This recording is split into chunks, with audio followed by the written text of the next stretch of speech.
First of all, thanks for the invitation. This is actually my CEO's spot. He should be here today, Mr. Frodet as well, but he is in Hanoi, digitizing for a democratic future in Vietnam. But in this talk, I'll focus on why we should do this and not too much about how. Of course, we have solutions and experiences of such work, but actually I think it's more important to focus on the whys and not on the hows at this stage. As you see on the screen, a crime is committed every 5 seconds. All over the world, crime is committed, but we should ask ourselves, what makes people break the law? I have in my former career worked a lot with crime, both juvenile and adult. We know it's wrong, but I think it is utopia to think we can live in a society without crime. I'm not sure if you Norwegians in this room remember when Eva Jolie came from France back to Norway. She stated with confidence that there was corruption in Norway. And we see today she was right. So what drives people to crime? Is it laziness? Certainly people are lazy. I am as well. If it's too complicated to be compliant with regulations and the possibility of being caught is small, why should we even bother? Is it desperation?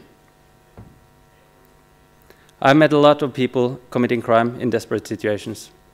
This is well described in the academic world, both in psychology, sociology, and also in political science. How about greed? This is us. This is Norway, seen from the outside. Almost drowning in our own wealth based on our natural resources.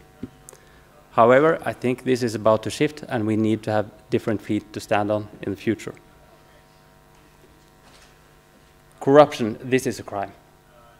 I will go as far as say it's almost a crime on humanity. Because corruption fuels poverty. Public money should be spent for the public's benefits.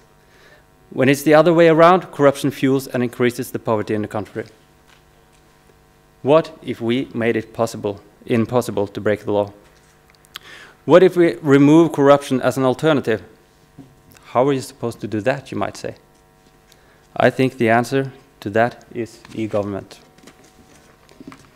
Using eGovernment, we can connect people, processes, and data. eGovernment can transform laws and procedures into online processes and automated case management. When we do this, it's possible to minimize and often also remove the human factor from the equation. When humans are set to do other work, let IT do what it does best. Use algorithms and complex engineering to ensure all citizens and businesses are treated the same. eGovernment also ensures easy access to information. Open up your data. Let businesses transform these data into even more value for the citizens, government, and other businesses. Easy access to information also gives better basis to comply with rights and duties. It makes it possible to be compliant. And historical data can be used for better policy making. This chart is from China, showing the population there. This information gives the government insight to make better policies. And as you can see, they had an increasingly aging population. And now they changed their one-child policy. Ineffective governance. Is that a crime? I'm too fast. Yes. UNICEF states that 50 million children are not registered every year. So they're not registered. What's the big deal? It's a great deal. Because a child that doesn't exist is easy to exploit. They can be victims of human trafficking, child marriage, and even child labor. So we say no birth registration, no rights. We state that birth registration is an essential human right. Due to this, we currently work in a project in Vietnam to ensure birth registration. Because this simple piece of paper, or perhaps it should be bits and bytes, ensures healthcare, education, and basically give people the right to exist. Online birth registration is efficient and proactive. Digitizing such key processes have extreme benefits both for governments and citizens. Another benefit from digitizing birth registration is, and I think the government should like this, it's a better foundation to collect taxes. If you have minimal information on your citizens, it's difficult to collect the taxes. These taxes and the fact that you have this information on your citizens ensures a better basis to provide citizens' welfare and rights.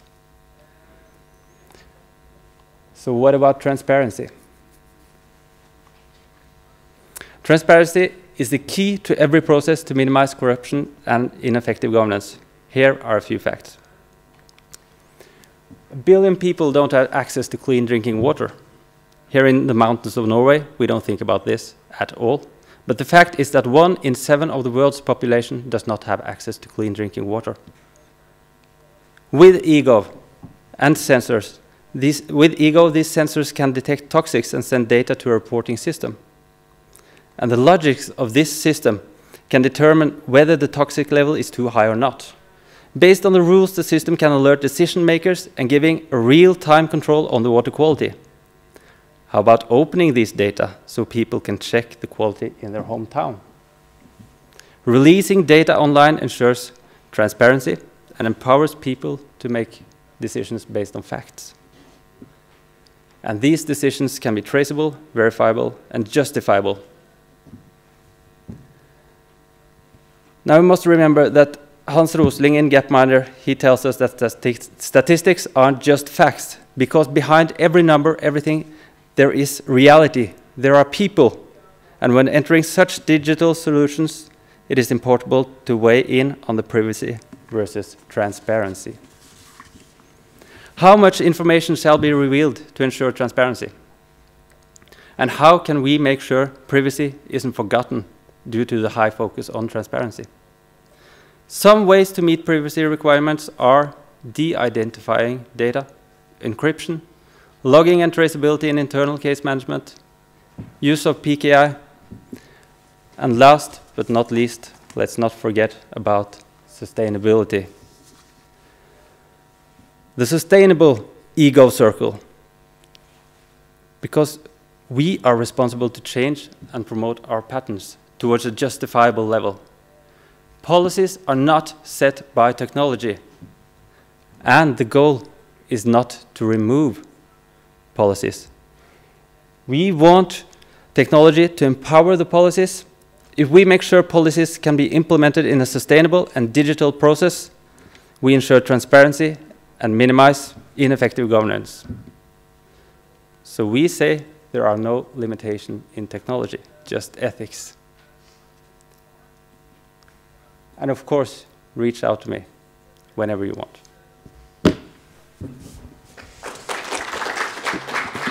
Thank you.